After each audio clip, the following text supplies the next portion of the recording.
पिछले वीडियो में मैंने बताया औद्योगिक पिछड़ा गतिहीन अर्थव्यवस्था, पिछड़ी हुई अर्थव्यवस्था, कृषि का पिछड़ापन, औद्योगिक पिछड़ापन, अनियंत्रित जनसंख्या।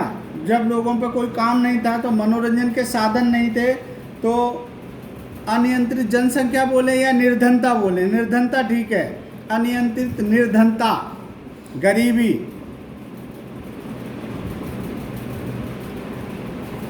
बहुत ज़्यादा गरीबी हो गई थी।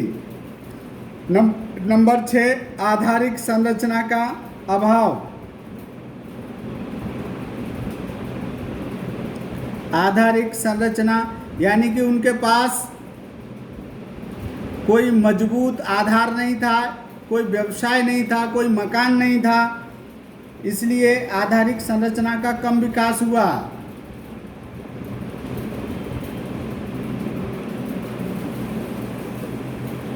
सात,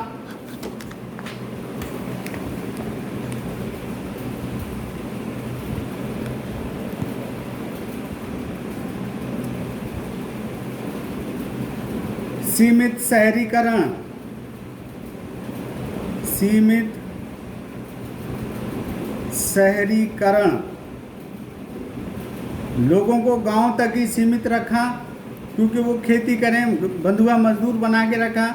लोगों को शहरों में व्यवसाय करने के लिए कम आने दिया। फिर इम्पोर्टेंट पॉइंट है अर्ध सामंती अर्थव्यवस्था। अर्ध सामंती अर्थव्यवस्था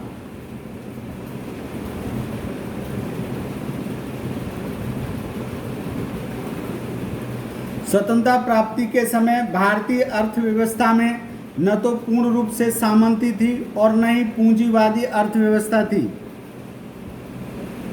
यह एक मिश्रित अर्थव्यवस्था थी, या बोलें कि ये एक अर्ध सामंती अर्थव्यवस्था थी। ऐसे अर्थव्यवस्था में उत्पादन के सामंतवादी और पूंजीवादी दोनों रूपों का मिश्रण था।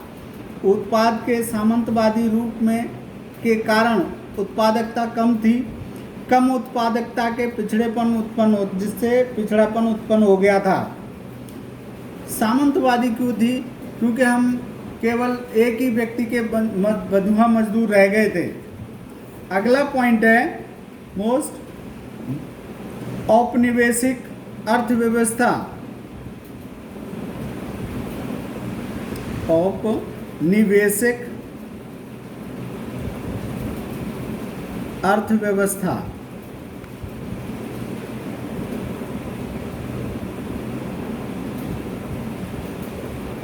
औपनिवेशिक अर्थव्यवस्था में 3 पॉइंट मुख्य हैं।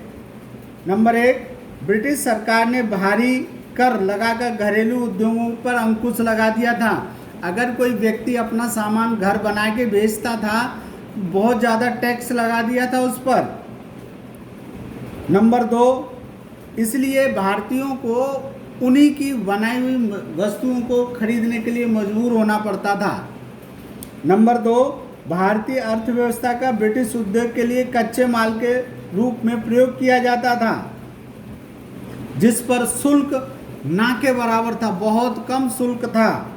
नंबर 3, भारतीय कारीगरों पर अत्याचार किए जाते थे ताकि कुटीर उद्योगों को बंद करने पर वो मजबूर हो जाएं, जिससे भारतीय हस्तशिल्प का बिल्कुल पतन हो गया। तो ये भारतीय अर्थव्यवस्था की विशेषताएं आपको करनी है, ठीक है। 25/7/20 सैटरडे। तो पहला चैप्टर यहाँ पे ख़त्म होता है। सभी बच्चों को यहाँ तक पूरा काम करके लाना है। Have a good day.